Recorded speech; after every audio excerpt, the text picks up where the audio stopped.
Okay, so these are our two fields, and that would be again similar to having this A and this B if we were to rename that to be ID and input. Okay, so then we go ahead and save, and as you can see, it created our two fields. We have our ID field here, and we have our input field here with the values that we set for it. So now we have our database set up to match our form so that when we submit data in that form, it'll have a place to be stored in the database.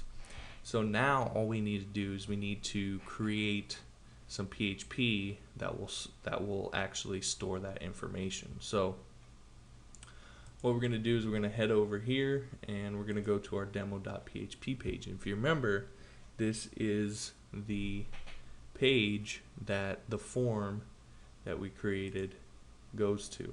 Okay, so in here we're going to enter some information. So the first thing you're going to need to do is you're going to need to enter your access information for your database. So the name of our database was demo, and whenever you create a database, you're going to get a username and password. Depending on the host that you're using, you may have one username and password that can access all your database, which I don't recommend, because if someone gets that information, now they have access to all of your databases, where if you have a different username and password for each database, if they get access to one, yeah, that's bad, but they don't have access to all the other ones. So that's a form of security. Most hosts that I've seen today require that you have a different username and password for each database. So anyway, you'll get that information, so you just need to enter it here. And what we're doing is we're defining constants.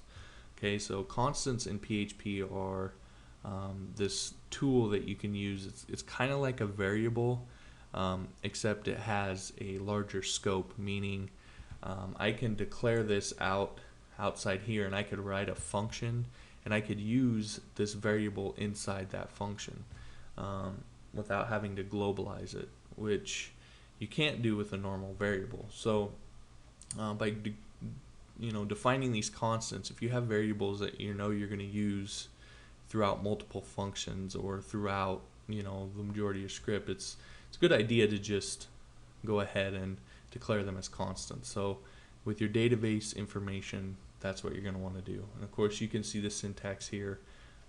It's just a define function in PHP. This is the name of the constant. This is the value. And so this is all our information here.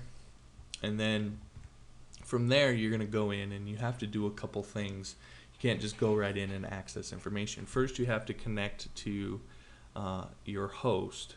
And then and what that is the thing to keep in mind is that a web server is really just a computer. So when you visit a website, the page that's being displayed to you is a file that resides on a computer that your browser has connected to.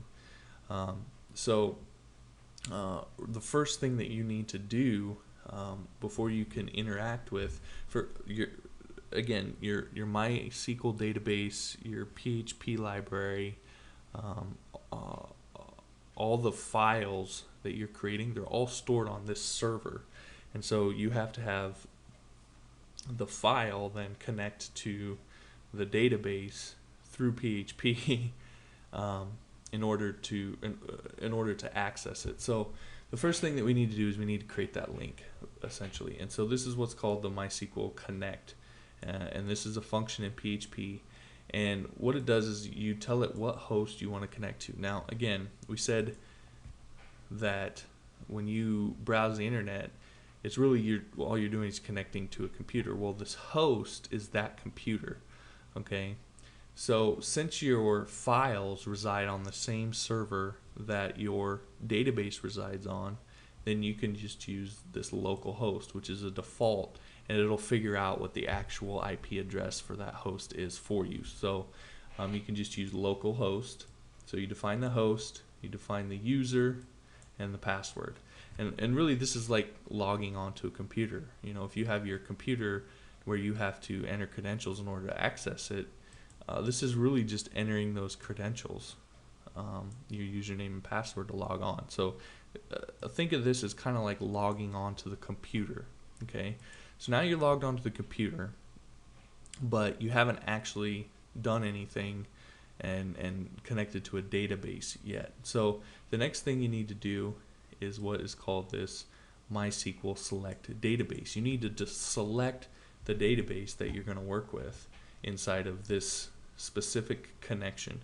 So and you can create multiple connections to different databases and different tables and databases and things like this, but this is going to apply to this connection, what database you want to connect to with this connection.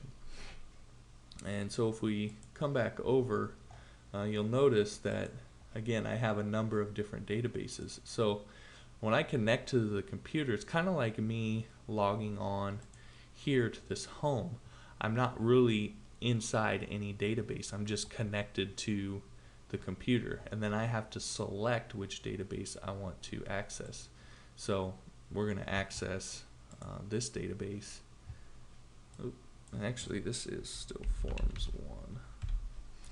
And so we're going to connect to this database using this MySQL select database. And so this is where the database name comes into play. So we're connecting to the forms 1 database. And if we come back over here, we can see that that's this database right here.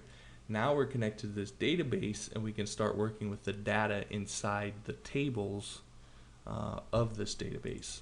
Okay, so these are kind of the things that you need to do right off the bat to get started. So when you're writing these, and you can see the code here, one thing that's good to do is, like I've done here, is to store your connection into a variable.